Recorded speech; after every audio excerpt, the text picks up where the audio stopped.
Let's start with you, Michael. What have you chosen for us as our themes for this year? Well, our starting point was a book, Emil and the Detectives. A book that I absolutely adored as a child. It was read to me when I was in what we now call Year 5, used to be called third year juniors in the 1950s. Amazingly, it's the same age. It's extraordinary. You change the name and it stays the same. Anyway, Emil and the Detectives, a wonderful book. It was read to us one chapter at a time with a week in between. So you had that lovely thing of making it happen in our play and our games and so on. It's an extraordinary book. It's a pioneering book in many ways. It's a book about a boy who gets some money nicked off him on the way to Berlin from the countryside. And he and a whole group of boys in Berlin, which is a strange place to him because he's a country boy, they come together and catch the criminal.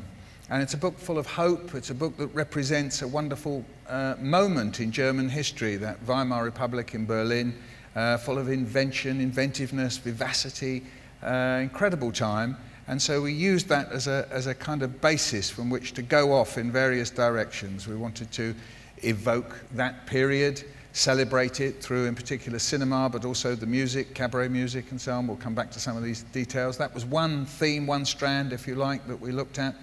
Another, surprise, surprise, sense and nonsense, words, how we use them. And so we have a children's program where that will be celebrated and looked at, but also many of the other events, reinterpreting famous things like the Rime of the Ancient Mariner, Beowulf, King Lear.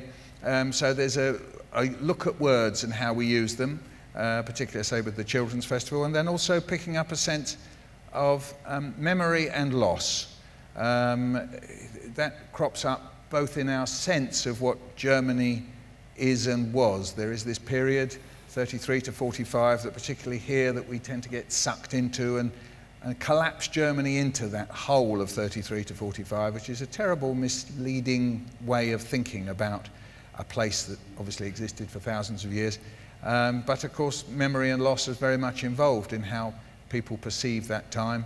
And so there'll be various events that pick up on that. And really the three themes are linked, and you'll be able to find strands of it throughout the festival, but also many other ways and means of finding a way to the arts. So that's, in short, how it works. Will you tell us a bit about your great opener on the first Saturday? Ah, yes, yeah. You need to know about Mr. Enormo Biggins. Not a very common name, that, is it? Extraordinary. So, yes, Mr. Enormo Biggins has a theme park, would you believe? And it's the world's first theme park where you can time travel. You may not know that time travel is possible now, but and Mr. Enormo Biggins is arranging for this to happen. You go back to medieval times, to the future, but one problem is theme park hasn't got a theme tune, signature tune. So luckily at this festival we're going to be able to write that for him. What we're going to be doing is here at the Dome we're going to be working with the audience and an orchestra to, well, we'll be introducing the audience to the orchestra, perhaps even vice versa, and we'll be composing a kerfuffle. Not many people know that strand of orchestral music, but a kerfuffle in B flat, as it would be, for wasps and soprano. I just wonder whether you might like to audition for the wasps even now.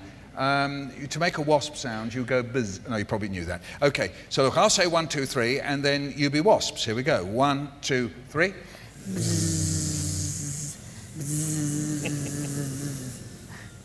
That's very good. Very good. Maybe you should come. Well, no, you will, so that you could help. Anyway, so I'll be working with the audience and the orchestra, and, well, in a way, it's a sort of way we're in conversation with Benjamin Britten's Young Person's Guide to the Orchestra, or even Peter and the Wolf. There are many ways of introducing young people to many different kinds of music, and that's one of them. And as Andrew will tell us, Benjamin Britten gives us a wave in this programme, so he gets 2 waves at least. Indeed. Tell us a bit more about what else.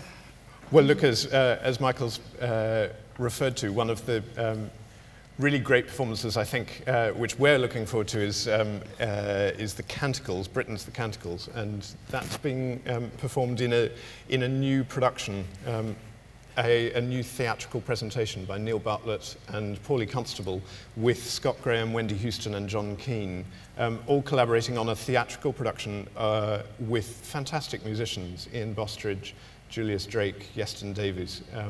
And that's in the Theatre Royal, and it's brilliant to have Neil and Paulie as two Brighton-based artists responding to that space with those works, and as you say, referencing Britain's centenary year, and we're doing that in collaboration with Albury Music, which is... it can be called a premiere, can't it? It can be. Yes, yeah, it's a premiere. Absolutely. And your piece that you mentioned, The Great Enormo, with the City of London Symphonia, and James Morgan and Juliette Pochin composing, and Michael is going to be performing a Hoover, I think, at the beginning of that programme as well. Yeah, in the first half, yeah. I haven't had much practice. No, sorry, I won't go there, it's all right.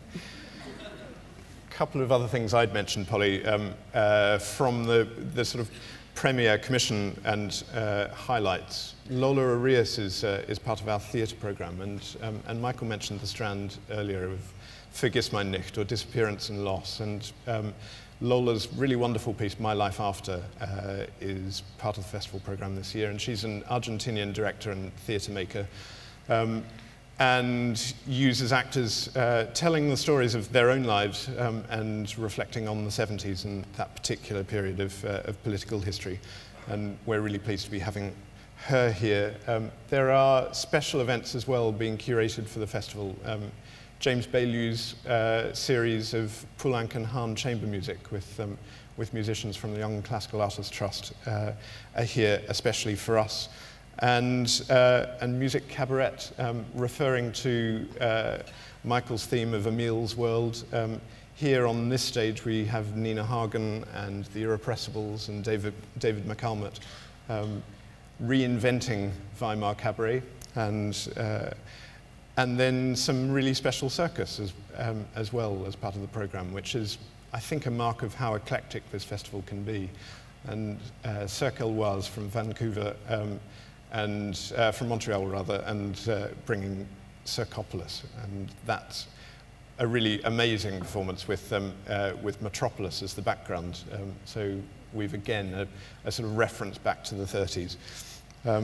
We always have a lot of free events, outdoors. Anybody can come to.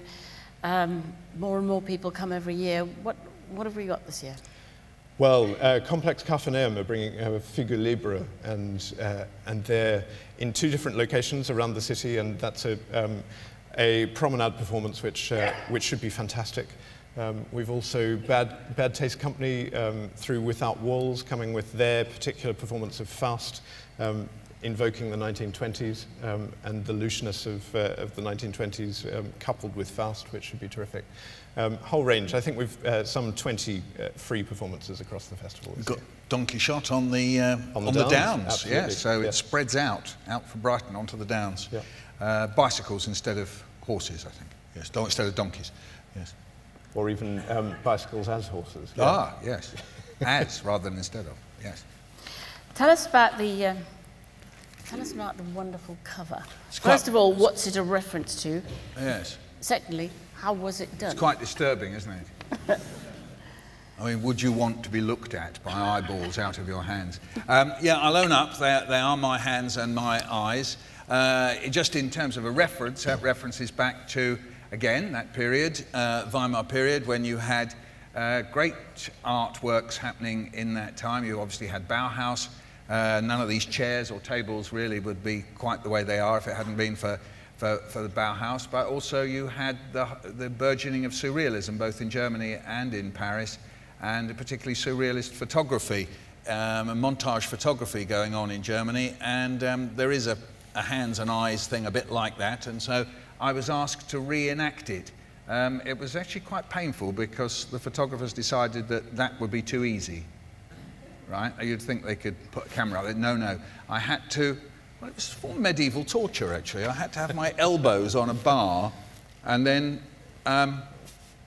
well, they decided that my hands had to be in exactly the right position, so that took at least another half an hour to get in the right position, and then they had to find my eyes, which apparently well, when you said painful, a lot of people must have thought you must have had to put your eyeballs in your hands, but never mind. Oh, right. Yeah, well, maybe I did. Yeah, I don't know. I can't work out whether the wrinkles are on my hands or under my eyes, so someone will tell me that later. But what does it look like? I don't know. Is it sort of cockerel? Looks like you. Thank It you. does. Thanks a lot. Yeah. Now, you've talked very well about the importance of the arts, and in this time of incredible hardship and cuts in every direction. Tell us how you feel about why we should preserve them. Yes. Some people think, particularly in Northern Europe, that the arts can be a sort of add-on or a slightly sort of frippery, a kind of puff pie pastry sort of thing that's added on to what really does matter. I mean, there are long routes that go all the way back to the 15th, 16th century, really, as to why that is, but it's a complete misunderstanding. The arts are a major part of how we come to understand who we are and how the world is and how we can express our hopes and aspirations, our sadnesses, troubles, hates, jealousies and all the rest of it. And the arts are a way in which we discover these things. We often think that discovery, investigation is a scientific act. It is, of course it is, and it's unbelievably important. We wouldn't have the buildings and the culture and the wealth that we have if it wasn't for that. But at the same time, we are constantly, as human beings, asking questions about how we are, who we are, where does it come from, why did that happen, why did that person walk into my life, why did that person walk out, why did that person die, who we are, how we are. And the arts are constantly dealing with that, but the difference from science is it's about the fact that it marries feelings with ideas. That's what's so powerful about it, is that one minute you're immersed in feeling, the next minute you're in ideas. In fact, it's almost impossible one way or another to extricate the two. If you're listening to a piece of music, seeing a piece of dance, looking at a painting, at a play, at a film, you're just immersed in this fusion of feelings and ideas. The two are wrapped up together, and that science deliberately doesn't do that. It tries to eliminate the feeling aspect. So we are feeling beings, that's what we are, and so the arts enable us to do that. If we don't do that, that's when things get very dangerous. You know, by and large, we're not referring to that period, 1933 to 45. There are plenty of other societies that have been awful. And it's nearly always when the people in power lose sight of the fact that everybody is a human being and that the way we matter to each other is through feeling. And the arts do that. They are part of how humanity will survive. It opens up the possibilities. We see the possibilities in the art and in ourselves. So they're essential. They're not just this add-on notion that, well, I mean, you know, it was the dear old Puritans who thought that if you looked at a painting, you might end up fancying everybody, you know. Art leads to lasciviousness, and it still lingers. There's still people around who think that somehow or other, art is more dangerous than power. I have a different view.